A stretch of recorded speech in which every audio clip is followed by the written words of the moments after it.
Now, the common SDA rhetoric is that the Pope hates Saturday worship and he desires all to come back and worship on a Sunday, when the actual fact is, Rome, the Pope, does not care whether you worship on a Saturday, Sunday, or even a Friday based on their calendar, that is Pope Gregory's calendar, because he knows that all those days are pagan and none of them is the true Sabbath of the Lord of the Most High.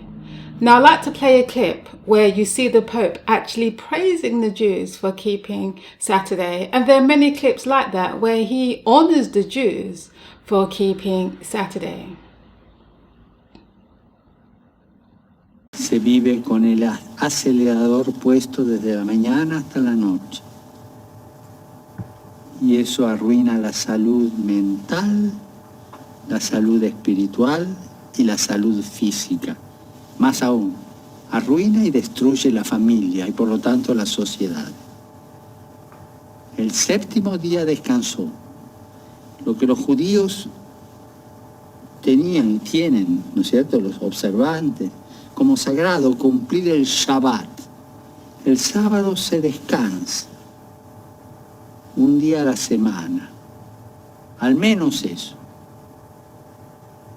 para la gratuidad, para dar culto a Dios, para estar con la familia, para jugar, para hacer todas esas cosas. No somos máquinas. Now, if you're hearing this for the first time, you might think, this lady is crazy. She has lost her mind. And I was once there myself, being a Seventh-day Adventist for a lot of my life, most of my adult life, maybe 12 years or so. And when I heard these things, I thought the person had lost their mind, until I studied it and realized that what the individuals were sharing with me was 100% biblical and true. You see, Saturday cannot be the Sabbath of the Most High because it's based on a man-made calendar, that is ever changing. Basically, what is called Saturday was once the first day of the week. It's shifted so many times throughout history. Now I'd like to play a clip here from this ministry where they go into it in great detail. Now let me make it clear that I do not agree with everything this ministry promulgates. However, how they break this down, I think, is wonderful. I'm just going to play a snippet of the video, but I urge you to go and watch the whole video in its entirety. And the individuals clearly point out the fallacy of Saturday being the Sabbath of the Lord of the Most High and Sunday being the mark of the beast. Why? Because these days are not sanctioned by God. They are ever changing. This is all a part of the delusion. The Philippines. In 1844, the Philippines, along with the Mariana Islands, Guam and the Caroline Islands, removed Tuesday, December the 31st from its calendar, shifting the make-believe dateline to the east. Consequently, what had previously been recognized as Friday became Saturday, and what had previously been recognized as Saturday became Sunday. SDAs in the Philippines disregard this conundrum entirely, though, by worshipping on the new Saturday and boasting, "Our Sabbath is the New Testament Sabbath." By default, SDA theology demands that those who exalt what had previously been Saturday, the new Sunday, are in danger of receiving the mark of the beast.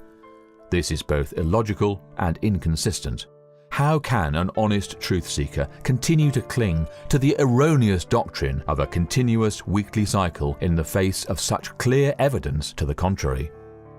Alaska. When the United States purchased Alaska from Russia in 1867, the makeshift line was moved to the west. Consequently, Alaska observed 2 Fridays in a row.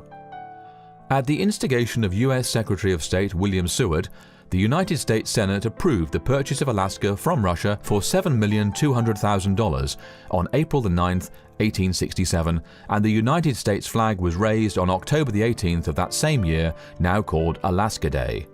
Coincident with the ownership change, the de facto international dateline was moved westward, and Alaska changed from the Julian calendar to the Gregorian calendar. Therefore, for residents, Friday, October 6, 1867 was followed by Friday, October 18th, 1867, 2 Fridays in a row because of the dateline shift. This means that what had previously been recognized as Saturday became Friday, and what had previously been recognized as Sunday became Saturday. Think about it. Saturday Sabbatarians in Alaska today worship on what was Sunday only 150 years ago. Again, the ramifications for the SDA Church are huge because their theology insists that those who persist in Sunday observance will ultimately bear the mark of the beast. How can this be when only 150 years ago their day of worship, Saturday, was Sunday? Integrity demands that Yahweh's faithful acknowledge the egregious fallacy of making heaven's holy days subordinate to a man-made dateline. Samoan Islands and Tokelau. In 1892, the IDL was moved to the west of the Samoan Islands. This was achieved by observing Monday, July the 4th for 2 consecutive days in the islands. 119 years later, in 2011, Samoa shifted the IDL back to the east by removing Friday, December the 30th from its calendar. Tokelau, a nearby island belonging to New Zealand, made the transition as well. Today, the IDL passes between the islands of Samoa and American Samoa. The majority of SDAs in Samoa now worship on the new Sunday because they say the continuous weekly cycle is what matters. Yet they ignore the fact that the 2011 adjustment was only returning Samoa to the calendar week it was observing prior to 1892. This is utterly nonsensical and again makes clear the fallacy of claiming that the modern week has cycled continuously and without interruption since creation. Kwajalein Atoll. In 1993, Kwajalein, one of the Marshall Islands, removed Saturday, August the 21st from its calendar, causing the IDL to be moved to the east. This brought Kwajalein into harmony with the other islands, which up to that point had been on a different day. Eastern Kiribati. In 1995, Kiribati moved the IDL to the east for administrative convenience. Prior to this, the Republic of Kiribati was divided by the dateline. 4. Modern Jews admit a problem. Within modern Judaism, there are 4 major opinions regarding where the dateline should be. 1. 90 degrees east of Jerusalem. 2. 180 degrees east of Jerusalem. 3. Mid-Pacific, closely resembling the international dateline. 4. There is no specific dateline, observe when the locals do. While no genuine truth seeker should be looking to the Ashkenazi Jews for anything, the fact that there is any debate at all among the self-styled rabbis is indicative of a larger problem. 5. The Patriarchs and Prophets. So, how did the Patriarchs and Prophets manage time? Are we to believe that the antediluvian men of Yah and the post-flood Patriarchs and Prophets used a zigzagging imaginary dateline in the middle of what is now the Pacific Ocean to determine when the Sabbaths and feast days arrived? This is truly absurd. Again, the modern dateline was created in 1884 by mere men for the purpose of worldly commerce. 6. Noah's descendants. Think about this for a moment. When Noah's family began to grow and replenish the earth after the flood, some would have traveled east and some would have traveled west. Eventually, the 2 groups would have met each other on the other side of the world. Now, consider this. If Noah's descendants were observing a continuous weekly cycle, they would have been 1 calendar day apart when they met on the other side. For example, one group would be observing the 6th day, while the other group would be observing the 7th day. The reason for this is that those who traveled east were traveling towards the rising sun, beginning their days earlier with each eastward movement, while those who traveled west were traveling towards the setting sun, beginning their days later with each westward movement. Consequently, when the 2 groups met on the other side of the world, those who had been traveling east would be 1 day ahead of those who were traveling west. So, who would be right? Whose calendar would have been correct? The answer? If they had been observing a continuous weekly cycle, they would both be correct, which is not possible. This again demonstrates the fallacy of a continuous weekly cycle, and it validates the importance of having a dateline that is governed by the heavenly bodies. You see, friends, Seventh-day Adventists are under such strong delusions, it's pretty scary about what constitutes the mark of the beast. And the moment you tell them this, they tell you, you are the devil, you are evil, you are lying, even though not one Seventh-day Adventist has been able to debunk what I have presented.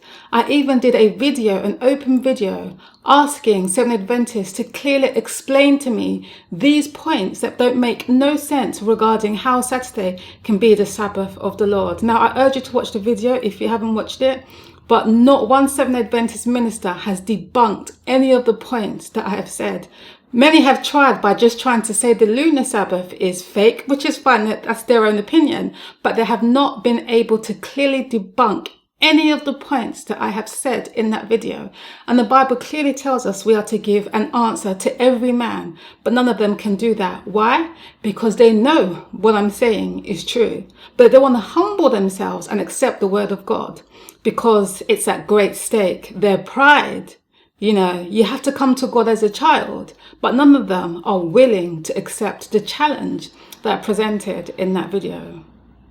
You see, friends, the Bible tells us that this power will seek to change times and laws. How can you base the Sabbath of the Most High based on a pagan calendar? His arch enemy's calendar, the power whom God clearly warns us in the book of Daniel that will change times and laws. It's pretty scary, you know, and this is pretty serious. Now, let me make it clear. I am not a fanatic. If someone wants to worship on a Saturday or a Sunday, that's their choice, you know, but please stop promoting this lying idea that the Saturday is the Sabbath of the Most High, or that there is this weekly cycle that cannot be changed, that's been handed down to creation, and it falls on the Saturday. Not even their so-called prophet Ellen White kept a full 6-day working week and then kept the Sabbath, because when she crossed the date line, the man-made date line, she missed one of those days. And I have a whole video dedicated to that topic. So here the Lord is crying out through his word, telling his people to wake up. You know, this is a lie. I mean, the issue of Samoa, how they recently in this generation changed the day. You know, they moved what was once Saturday to Sunday, they missed a week and so on. And that whole church is in disarray. Many of them are now keeping Sunday with their so-called enemy Rome. Makes no sense whatsoever. It's total confusion. And my God is not the author of confusion. So I want you to understand that all denominations, as far as I'm concerned, they are all fallen. They all have idol doctrines that's not sanctioned by the word of God. And we see what's happening in the world today. I don't believe we have much time left. Hence the cry of the angel, Revelation 18, come out of her, my people. This is such a serious thing. Come out of those false doctrines, those false idol doctrines, and come back to worshiping the true God in spirit and in truth.